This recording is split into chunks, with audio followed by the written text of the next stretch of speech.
You should be grateful the Duke of Ravenshade allows you to breathe the same air as his servants." The words fell across the drawing room like a blade. Amelia Ashcombe stood beside the tall windows of Ravenshade Manor, her black mourning dress, still carrying the plainness of a woman who had lost everything except her dignity. Around her, ladies in silk gowns and gentlemen with polished boots watched with amusement as Lady Corisande Ravenshade lifted a gloved hand toward the door. The servants had already been ordered to remove Amelia's trunks. The announcement had been made before the entire household. After 8 years of living under the Ravenshade roof, after caring for the late Duchess during her final illness, after sacrificing her own chances of marriage and comfort to blacken de Vlorg, protect a family that was never truly hers, Amelia had been told that she no longer belonged there. The room laughed quietly, not loudly enough to appear cruel, just enough to remind her that everyone had chosen a side. Lady Corisande smiled as though she were offering kindness. "You were never meant to inherit affection, Amelia. You were only useful while you could provide it." Amelia did not lower her head. She looked at the people who had eaten at the same table as her, accepted her help, and now watched as she was sent away through the servants' entrance.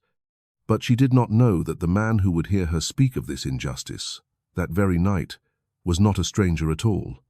And she did not know that the ragged man listening in the cold would soon reveal a name powerful enough to shake every corner of Ravenshade Manor. If you are listening from somewhere around the world, share where you are hearing this story from today. Subscribe to the channel and turn on notifications so you never miss another tale of hidden courage, injustice, and redemption. Your support helps these forgotten stories reach more listeners who believe that truth can still find its way. Now let us return to the beginning of Amelia Ashcombe's journey. 3 months earlier, Ravenshade Manor had still been a place where Amelia knew every hallway, every servant's voice, and every quiet corner where a person could find a moment of peace. It was a grand estate built of dark stone and surrounded by winter fields that seemed endless beneath the grey sky. The wind carried rain against the windows, and the fireplaces burned constantly from morning until night. Outside, the world was cold. Inside, Amelia had once believed she was safe. She had arrived at Ravenshade as a young woman with little fortune and a family name that carried more memories than money. Her father had been a respectable gentleman, but his investments had failed before his death. The small inheritance left to Amelia had been enough for modest living, but not enough to give her independence in a society where a woman's future was often decided by the men around her. The late Duchess of Ravenshade had offered her a position as companion. It was not a title, it was not wealth. But it gave Amelia a place, and Amelia had repaid that kindness with years of loyalty. When the Duchess became ill, Amelia had sat beside her during endless nights. She had written letters when the Duchess's hands became too weak. She had organized household accounts when others ignored them. She had remembered birthdays, comforted servants after family losses, and quietly solved problems that powerful people preferred not to notice. The strange thing was that Amelia had never wanted recognition. She had wanted only to belong. But after the Duchess's death, everything changed. Lady Corisande Ravenshade arrived with the confidence of someone who believed the entire estate was waiting for her command. She was the widow of the late Duke's elder brother and had spent years maintaining connections among wealthy families in London. She understood reputation appearances and the importance of controlling what people believed. Most importantly, she understood that Ravenshade Manor represented power, and power was something she refused to lose. Amelia discovered that on the morning she was asked to surrender the late Duchess's personal letters. Lady Corisande had entered the library carrying a small key. The room was normally locked after sunset because the late Duchess kept important documents there. Old account books, family records, and private correspondence filled the shelves. "Give me what remains of the Duchess's papers," Lady Corisande said. Amelia looked up from the desk. "Those papers were placed in my care by Her Grace before her passing." A silence followed. Not a peaceful silence, a dangerous one. Lady Corisande's expression hardened. "You mistake being trusted by a dying woman for having authority." Amelia felt the words more deeply than she expected, because they revealed the truth. Lady Corisande had never seen her as family, only as a temporary servant who had forgotten her position. Amelia handed over the papers that belonged to the Duchess personally, but she kept one small wooden box. The box had been given to her months earlier. Inside was not treasure, not jewelry, not money. Only several folded documents and one sealed letter that the Duchess had told her never to open unless someone attempted to erase the truth of Ravenshade. At the time, Amelia had believed those words were simply the fears of an elderly woman. Now she wondered whether they had been a warning. Lady Corisande's arrival had not been about grief. It had been about control. She wanted the estate accounts placed under her influence. She wanted the servants loyal to her. She wanted every person who remembered the late Duchess's decisions to become silent, and Amelia was dangerous because she remembered. The servants knew it too. In the kitchen, where the warmth of the ovens fought against the winter air, whispers moved faster than letters. Mrs. Finch, the elderly housekeeper who had served Ravenshade for more than 30 years, watched Amelia carefully. "You should not remain alone in this house," she finally said. Amelia looked at her. "Why would you say that?" "Because people who fear the truth often remove the person who carries it." It was the first time anyone had spoken openly. But Mrs. Finch immediately returned to her work, as though even saying those words had placed a weight on the room. Amelia began paying closer attention. She noticed missing entries in household accounts. She noticed that letters addressed to the late Duke's solicitor never reached the desk where they were meant to be placed. She noticed that Lady Corisande always became nervous whenever the late Duchess's name appeared in conversation. The evidence was small, but small things gathered together could become a storm. The first time Amelia truly suspected that her position was in danger came during a winter gathering in the ballroom. The chandeliers reflected against polished floors. Guests from nearby estates had arrived for dinner and conversation. The room was filled with the kind of laughter that belonged to people who had never worried about losing their homes. Lady Corisande stood among them and spoke softly. Amelia heard only fragments. A woman without fortune, a companion who has stayed too long, a person who confuses kindness with ownership. The guests did not need the full story. They only needed the suggestion. That was how reputation was destroyed, not by a single accusation. By many small whispers placed carefully enough. Amelia left the ballroom before anyone could see the hurt in her expression. It was the first time in her life she understood that silence could be used as a weapon, not because she had nothing to say, but because the powerful expected her voice to disappear. That night, after most of the household had gone to sleep, Amelia returned to the library. The fire had almost burned out. She unlocked the drawer where she kept the wooden box. Her hands trembled slightly as she opened it. Inside lay the sealed letter. Beside it was a small piece of paper she had never noticed before. Only 3 words were written there. "Ask about Edmund Vale." Amelia stared at the name. She had heard it once before. Years ago, the late Duchess had mentioned it during a conversation she believed Amelia had forgotten.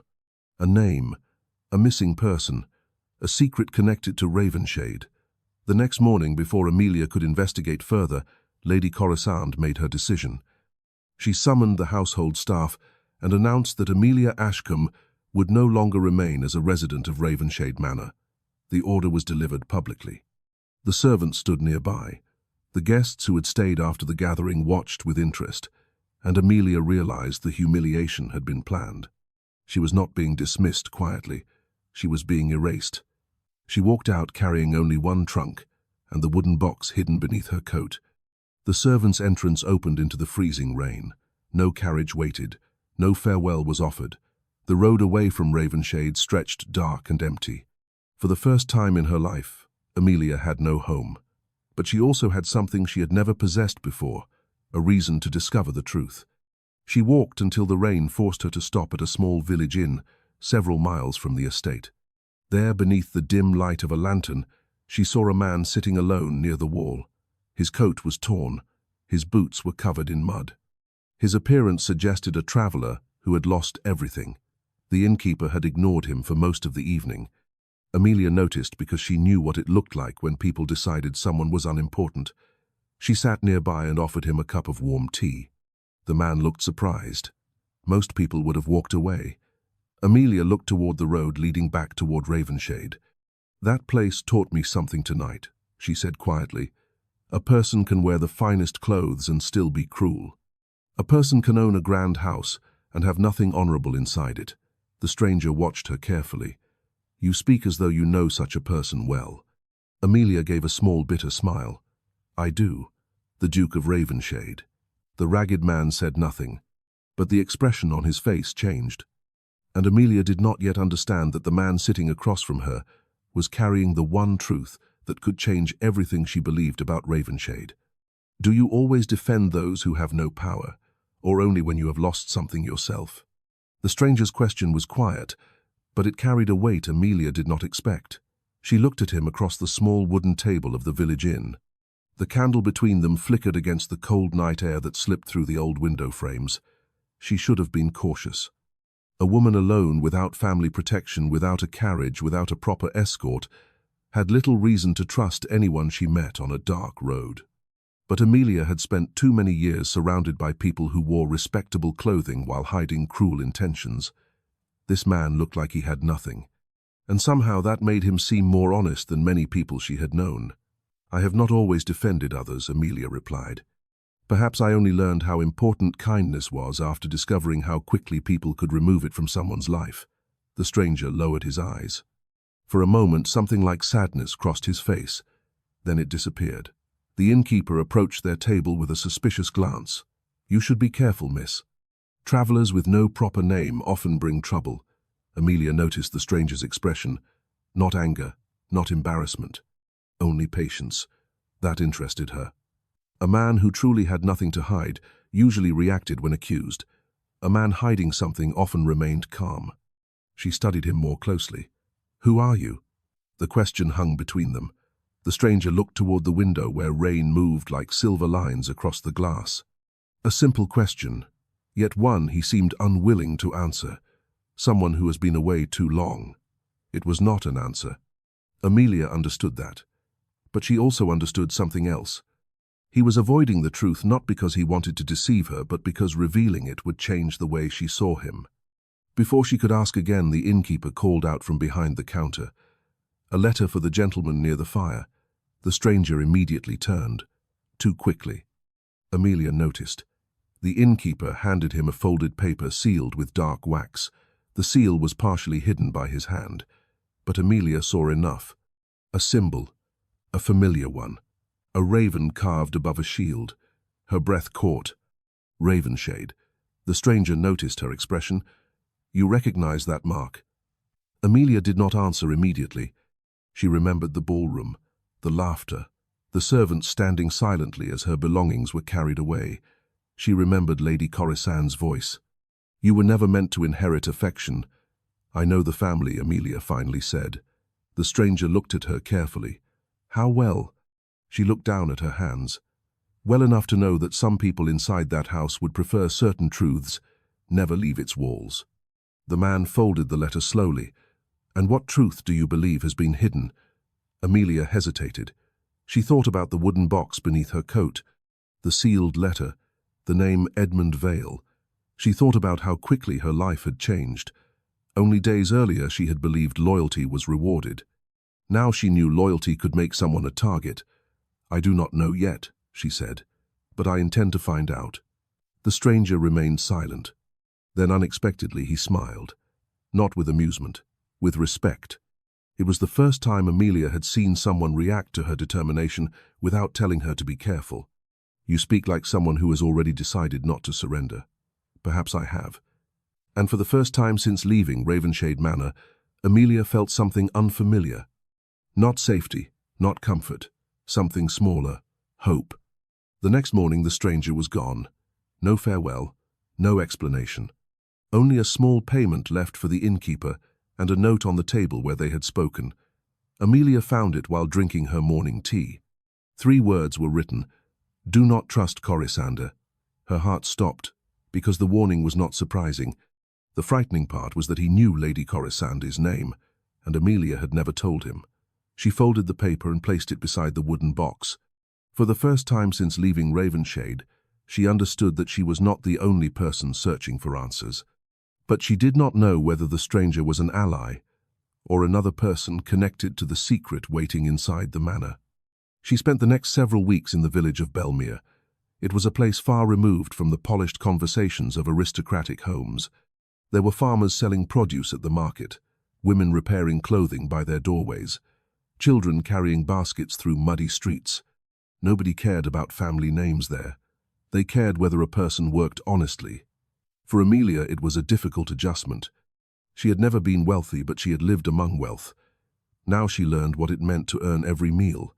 She accepted work helping a local bookseller organize records and accounts. It was not considered a respectable occupation for a woman of her background. Many people would have called it beneath her. But Amelia discovered something unexpected.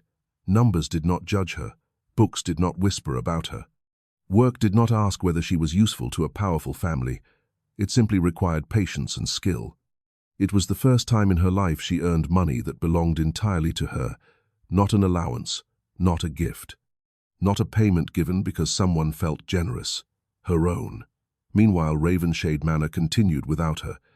Lady Corisande believed the problem had been removed. She told guests that Amelia had left voluntarily. She suggested Amelia had become unstable after the Duchess's death. She hinted that grief had affected her judgment. The story spread because people preferred simple explanations. A woman who lost her place must have deserved it. A woman without protection must have done something wrong.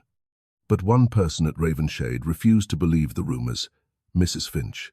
The old housekeeper had served 3 generations of the family. She knew which doors opened quietly. She knew which servants carried secrets. And she knew that the late Duchess had trusted Amelia for a reason. One evening while cleaning the library, Mrs. Finch discovered that the locked drawer where the Duchess kept private correspondence had been opened. The papers were disturbed. Not removed, not destroyed, only searched. She immediately understood. Someone was looking for something they had not found. Mrs. Finch went to the servants' corridor and waited near the half-open door of Lady Corisande's study. She did not intend to listen, but then she heard Amelia's name. She stopped. Corisande's voice came through the doorway. "The girl knows nothing yet," a man answered. "And if she opens that box," the silence afterward was long. Mrs. Finch pressed herself against the wall. Then Lady Corisande spoke. "She will not know what the papers mean until it is too late." Mrs. Finch felt the cold move through her, not because she was afraid, because she finally understood. The wooden box was not a sentimental possession. It was evidence. The next morning, Mrs. Finch sent a message, not to a nobleman, not to a lawyer, to Amelia, because she knew the truth would not begin with those who had power. It would begin with those who had been forced to serve quietly. When Amelia received the letter, she read it twice. Mrs. Finch had written only a few lines. "The Duchess trusted you. She was right to do so. Come back only when you understand what you carry." Amelia stared at the words. Come back. The thought frightened her. Ravenshade was the place where she had been humiliated, the place where she had been discarded, but it was also the place where the answers waited. That evening, as she prepared to leave Belmere, she received another unexpected visitor, the ragged traveller from the inn, except he was no longer dressed like a man who had nothing. He stood outside the small rented room wearing a dark coat, carrying himself with a quiet authority that could not be hidden. Amelia looked at him in disbelief. "You followed me, no." His voice was different now, not changed, revealed. "I came because you were about to return to Ravenshade without knowing who was waiting for you." Amelia held the door firmly. "Then perhaps you should tell me who you are." The man looked at her, and this time he did not avoid the answer. "My name is Edmund Vale." The room became completely silent, because Amelia knew that name. The name written on the paper inside the wooden box. The name connected to a secret the late Duchess had warned her about. But she did not yet understand the greatest danger. Edmund Vale was not merely a man connected to Ravenshade. He was the man whose disappearance had allowed Lady Corisande to control the entire estate. And his return meant that the secret buried beneath Ravenshade Manor was finally beginning to rise. Amelia did not immediately step aside. The name before her was no longer a name written on forgotten paper. It was a living person standing in front of her.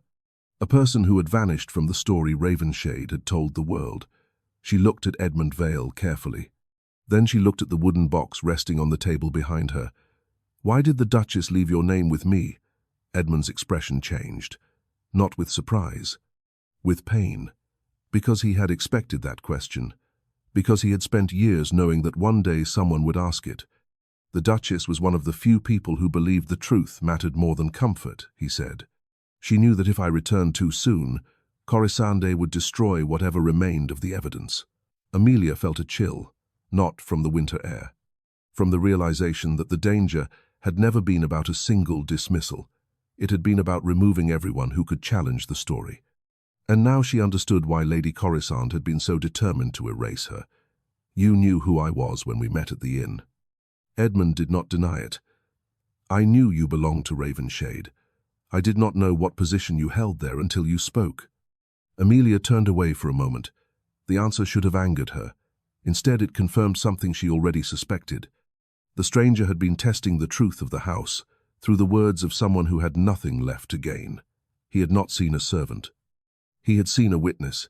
Edmund reached into his coat and removed a folded document. It was old. The edges were worn. But the seal remained intact. The Duchess kept this hidden because she feared the wrong person would find it first. Amelia did not take it immediately. "What is it?" "A record of what was changed after the Duke's death." The words settled heavily. Not a rumor, not an accusation, a record. For the first time since leaving Ravenshade, Amelia felt the pieces moving together. The missing papers, the open drawer, the warning from Mrs. Finch, the fear in Lady Corisande's voice. All of them belonged to the same hidden truth. But before Amelia could open the document, a sound came from outside, a carriage stopping on the wet road. Both of them turned. Edmund's expression became serious. "Someone knows I am here." Amelia looked toward the window. Through the glass, she saw the shape of a man standing beside the carriage. Not a traveller, not a villager, a gentleman, and in his hand was a sealed letter bearing the mark of Ravenshade. The past had found them before they were ready to face it. The gentleman at the door did not knock immediately. That was what frightened Amelia most. A man arriving with a legitimate purpose would announce himself. He would request entry. He would present his name. This man simply stood in the rain and waited, as though he already knew they had seen him. Edmund moved away from the window. "Do not open the door." Amelia watched him. "You recognize him." "Not the man himself," Edmund said. "The kind of person he represents." Before Amelia could ask more, the stranger outside finally raised his hand and struck the wooden door with his knuckles. 3 times. Slow, deliberate. The sound traveled through the small room. Amelia looked toward the table where the document remained unopened. The truth was so close now that she could almost touch it. But truth had never arrived without danger. Edmund stepped toward the door. "Stay behind me." Amelia almost objected. The woman who had been dismissed from Ravenshade had spent too many years being told where to stand and when to speak. She was tired of being hidden. But before she could answer, Edmund opened the door only slightly. A gentleman in a dark travelling coat stood outside. His expression was formal, but his eyes moved quickly around the room. "Mr. Vale." The man inclined his head. "I had hoped to find you before you reached Ravenshade." Edmund's voice remained calm. "And Lady Corisande sent you." The gentleman did not answer. He did not need to. His silence was enough. Amelia stepped forward. "Who are you?" The man looked at her. For a brief moment, recognition crossed his face. Not because he knew her personally, because he knew what she represented. "Miss Ashcombe." His tone was polite, but there was caution beneath it. "I believe you have been given information that may not be in your best interest." Amelia almost laughed. Not because the situation was amusing, because the sentence was familiar. Powerful people always spoke as though protecting someone when they were really protecting themselves. And what information would that be? The gentleman hesitated. "The information concerning Mr. Vale's return." Edmund's expression hardened. "So Corisande has already prepared her story." The visitor looked between them. "You misunderstand. I have not come to threaten you." "Then why come at night?" Amelia asked. "Why come carrying Ravenshade's seal?" The room became silent. The gentleman lowered his gaze. "Because there are people at the manor who know Edmund Vale's return could destroy more than Lady Corisande's reputation." Amelia felt the words settle heavily. More than reputation. The phrase suggested something deeper, something that involved the entire family, something that explained why the late Duchess had hidden documents. Edmund reached for the sealed letter. "You were ordered to deliver this." The gentleman did not deny it. But before he could speak again, Amelia noticed something. The wax seal on the letter had been broken and pressed closed again. Someone had opened it. Someone had read its contents before allowing it to reach them. She pointed toward it. "That letter was not sent for us." The gentleman looked surprised. "What makes you say that?"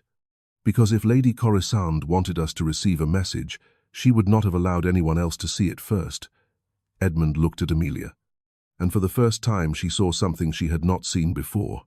Approval, not pity, not admiration from a distance. Respect. The gentleman outside remained quiet. Then he finally spoke. "Miss Ashcombe, you have become far more involved in this matter than anyone expected." Amelia lifted her chin. "I did not choose to be involved. I was removed because I knew too much." The man studied her. Then he nodded slowly. "Perhaps that is precisely why you are the person who can expose it." The words surprised her, because they were the first words from someone connected to the powerful world of Ravenshade that did not ask her to disappear. The gentleman stepped back from the doorway. "But you must understand one thing. Returning to Ravenshade will not restore what you lost." Amelia looked toward the wooden box, then toward Edmund. "I know." She paused. "I am not returning to reclaim the place they took from me. I am returning because they were afraid of what I might discover."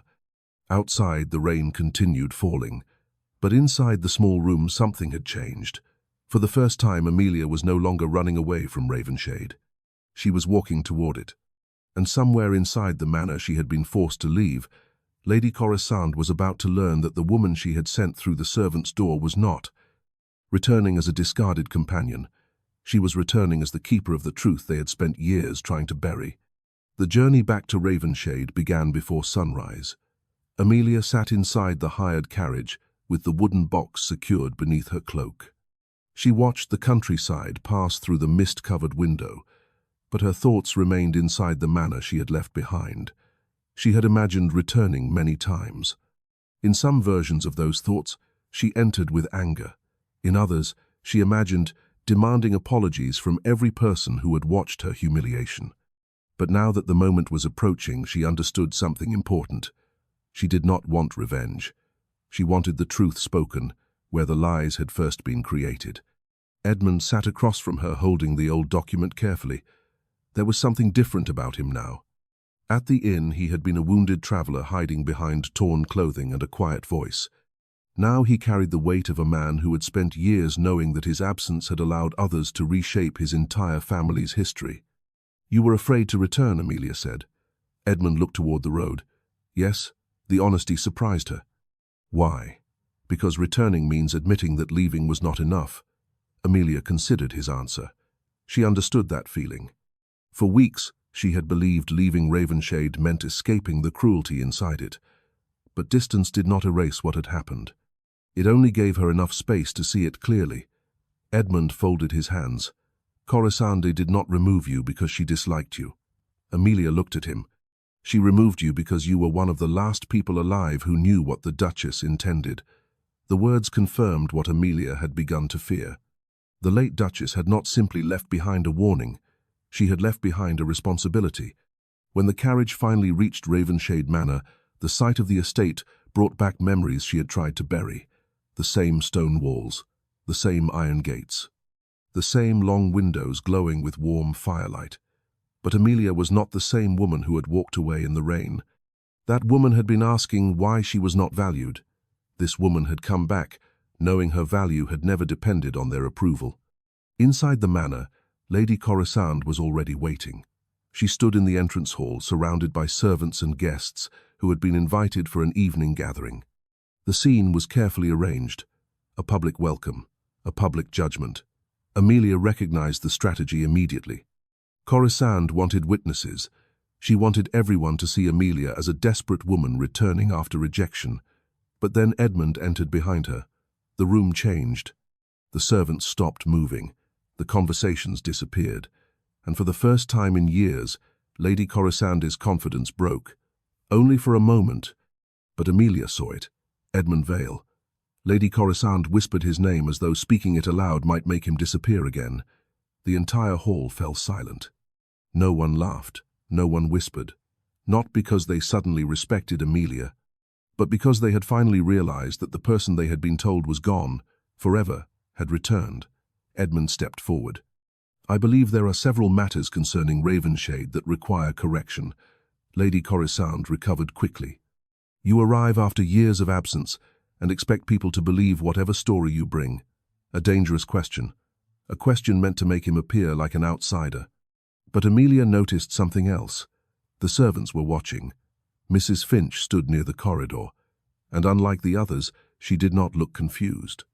She looked relieved, because she knew the truth had finally walked back through the door.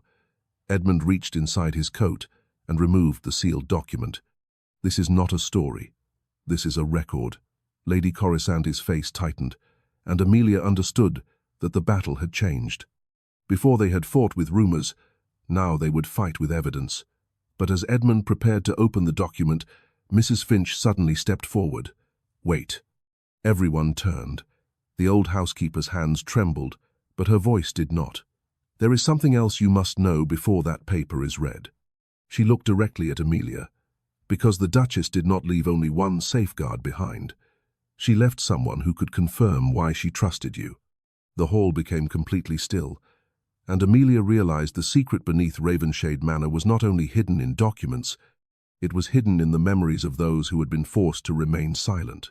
Mrs. Finch stepped farther into the center of the entrance hall. For 3 decades, she had moved through Ravenshade Manor almost unnoticed. She had carried trays. She had arranged rooms. She had folded letters and polished silver until her hands became stiff with age.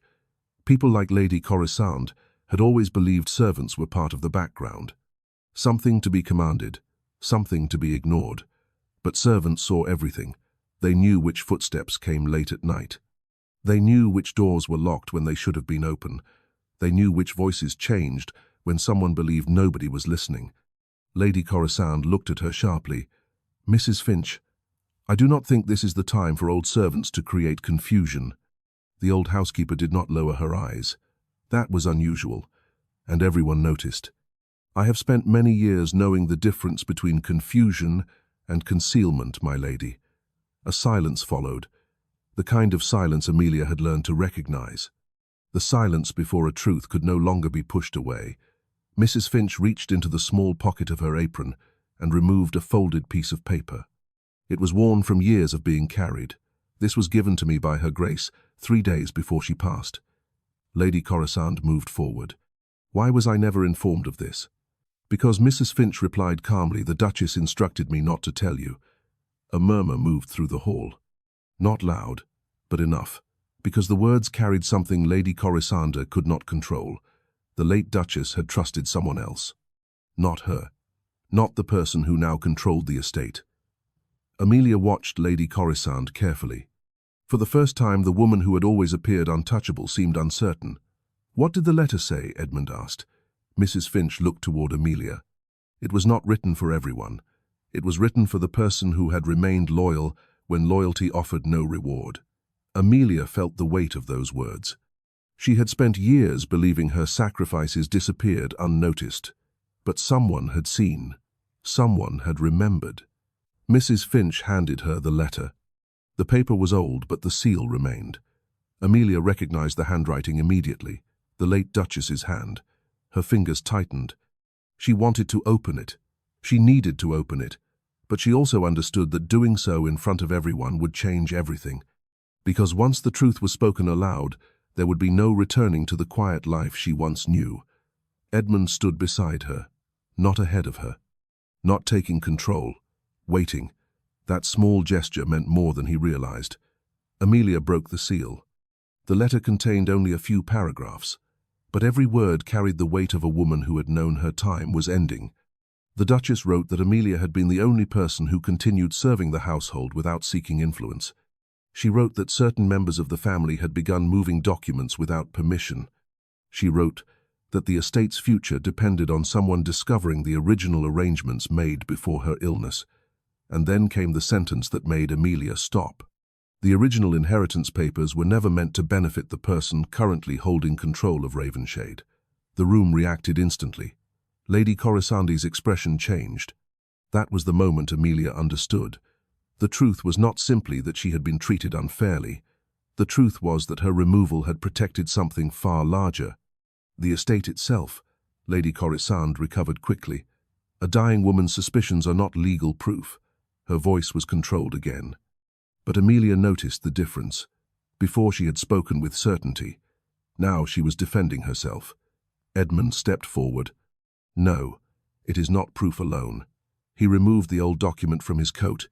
But together with this record, the missing account entries, and the testimony of those who remained here, it becomes something you cannot dismiss with a simple accusation. Lady Corisande stared at him. You think a few papers will destroy me? Amelia looked around the hall. At the guests, at the servants, at the people who had laughed when she was sent away, the same people who had believed the easiest version of the story. She realized something then. The battle was no longer about convincing those who already hated her. It was about giving the truth a place where it could stand. No, Amelia said quietly, the papers will not destroy you. Lady Corisande turned toward her. Then what will? Amelia held the Duchess's letter firmly. The moment everyone sees what you tried to hide. For the first time, Lady Corisande had no immediate reply. And in that silence, the entire manor seemed to understand that the woman they had removed through the servant's entrance had returned carrying the one thing Ravenshade could not. Command, the truth. But before the documents could be fully examined, a messenger arrived at the door carrying news from London. A solicitor had received a sealed instruction connected to Ravenshade Manor. And the name written on the document was one that even Lady Corisande could not ignore. The messenger remained standing in the doorway, his coat damp from the long journey, and his expression carefully neutral. Everyone in the entrance hall watched him, not because they knew what the document contained, because they knew Lady Corisande feared it. The messenger approached Edmund and presented the sealed envelope. The seal was not Ravenshade's. It belonged to a solicitor in London, a solicitor who had handled family matters for years. Lady Corisande's face lost its colour, only briefly, but Amelia saw it, and she understood that this was not the reaction of someone hearing an unexpected name. It was the reaction of someone seeing a door she had spent years locking suddenly open. Edmund broke the seal. Inside was a letter confirming that certain estate records had been requested for examination following concerns regarding changes made after the late Duke's death. The wording was careful, professional, but the meaning was clear. Someone outside Ravenshade had begun asking questions. Questions that could no longer be silenced inside these walls. Lady Corisande stepped forward. This is unnecessary. Her voice was controlled again. The estate has always been managed properly. Amelia looked at her. The woman who had once dismissed her as a powerless companion was now defending the very thing she had claimed was beyond question. That change revealed more than anger ever could. Edmund folded the letter. The solicitor will arrive within days. Lady Corisande's eyes narrowed. You planned this? No, Edmund replied. I survived long enough for the truth to have a chance. The words struck the room differently, because they reminded everyone that Edmund Vale had not abandoned Ravenshade. He had been removed from it, just as Amelia had been removed. Different methods. The same purpose. Silence. Later that evening, Amelia stood alone in the library. The room that had once made her feel like an intruder now felt different. The shelves remained the same, the locked drawers remained the same, but she was no longer searching for permission to belong. She was searching for what had been hidden. Edmund entered quietly. You should rest. Amelia looked at the papers spread across the desk. For years I believed the worst thing they could take from me was my home. She paused. I was wrong. Edmund waited. They wanted me to believe I had no value without Ravenshade. The fire crackled softly, and now Amelia looked toward the window. Outside, winter rain covered the grounds where she had once walked as someone invisible. Now she saw the estate differently, not as a place that decided her worth, as a place that needed her courage. Now I know they were afraid because I mattered. Edmund said nothing. He did not need to. For the first time, Amelia understood that returning to Ravenshade was not about becoming the person she had been before. That person had accepted kindness without questioning why it could disappear. This woman would not. The following morning, Mrs. Finch discovered another hidden account book behind a loose panel in the library wall. It was old.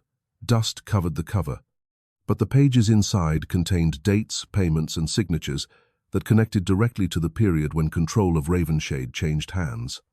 And on the final page was a signature Amelia recognized immediately, not because she had seen it often, because she had seen Lady Corisande deny ever writing it. The evidence was no longer only a suspicion, it was becoming a chain. And with every link revealed, the family secret buried beneath Ravenshade Manor moved closer to the moment when everyone would have to face it. The discovery changed the atmosphere inside Ravenshade Manor. Until that moment, Lady Corisande had relied on uncertainty. She had depended on people believing that time had erased memories, that servants would remain silent, and that old documents would remain buried where nobody thought to search. But now the past was no longer hidden. It had names, it had dates, it had signatures. That afternoon, Amelia, Edmund, and Mrs. Finch gathered in the library, while the account book was examined carefully. The pages revealed payments made through unfamiliar channels, money transferred away from the estate, and instructions that did not match the decisions recorded by the late Duke. Amelia traced one entry with her finger. This was the reason she wanted me gone. Edmund looked at the figures. Not because you were a threat to her personally. He paused. Because you were close enough to notice. Amelia looked around the library. For years she had sat in this room, believing she was only a companion, allowed near important matters. Now she understood she had been something else. A witness. A person who remembered. A person who could connect the pieces others wanted separated. Before they could examine the final pages, footsteps sounded in the corridor. The door opened. Lady Corisande stood there alone. For once she did not arrive surrounded by guests or servants. She looked older, not weaker, but more aware that control was slipping from her hands. "You have no idea what you are doing," she said. Amelia closed the account book.